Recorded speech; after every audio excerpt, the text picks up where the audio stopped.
Hi there everyone, it's Jessica Wallace with Coldwell Banker in Santa Cruz, and today I'm down here at the Santa Cruz Yacht Harbor with Chris Buich.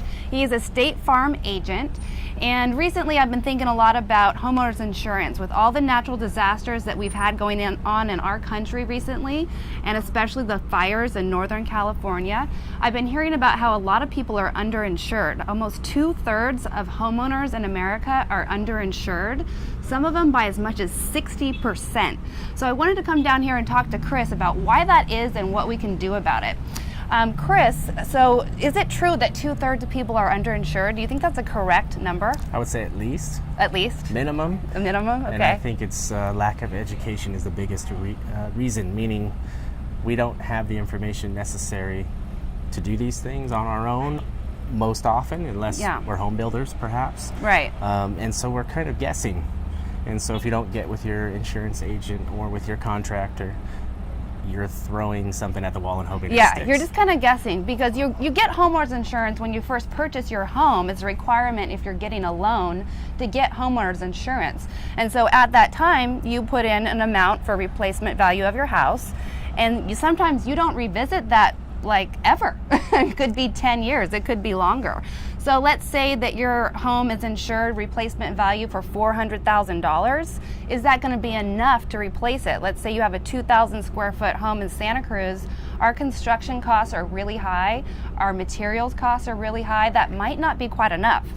In fact, I don't think it would be anywhere near enough. Yeah. And so you're on the hook for the difference. So if it's 400 and it costs 600 or 800, the difference is on you. So whether you need to cough that up in cash or borrow the money, one way or the other, it's a painful time to learn that you're underinsured. Yeah, you do not want to learn about that once you're at a complete loss and you're talking to your insurance company, because if you're insured for 400 and it costs 600,000 to rebuild your home, you have to come up with the funds yourself, right? Entirely if you on want your to own. build your house again. So what's a good way to determine how much insurance you need on your house?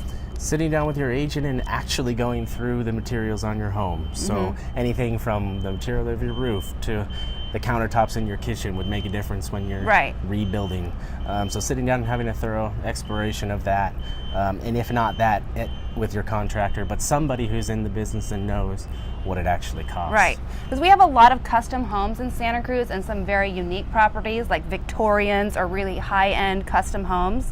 So doing just a flat price per square foot is not going to work for everybody's house, because it's really unique materials sometimes to rebuild materials, those. the time it was built. So if it was before the earthquake, we're going to have a lot of code upgrades for earthquake.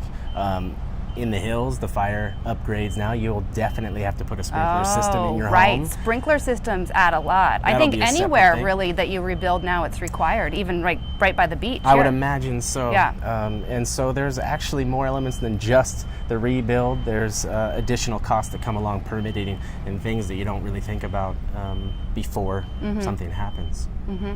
So the best advice for homeowners right now would be basically to go talk to their agent, go talk to Chris, and make sure you have enough coverage in case something does happen to your home and you do have a total loss. And cost is not as big of a factor as you might think. Doubling your coverage is not going to double your cost.